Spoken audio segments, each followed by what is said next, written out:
বন্ধুসকল, আজি গৈ আছোঁ ধুবুৰী ফুলবাৰী যিখন দলং হৈ আছে সেই দলংখন চাবলৈ। তাকে ভাবিলোঁ ময়ো অলপ চাই আহিব, আপোনালোককো দেখাই লওঁ। ইয়াত ডাঙৰ ডাঙৰ গাড়ী কাম চলি আছে। কাম 65ৰ পৰা 66 পোষ্টৰ কাম চলি আছে। এইফালে আকৌ এই ফুলবাৰী।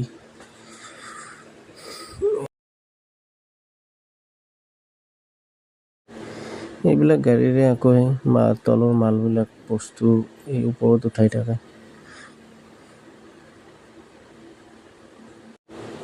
এতিয়া আমি গৈ আছোঁ ঘৰলৈ। চাওঁ যি পাৰোঁ দেখাই আছোঁ আপোনালোকক।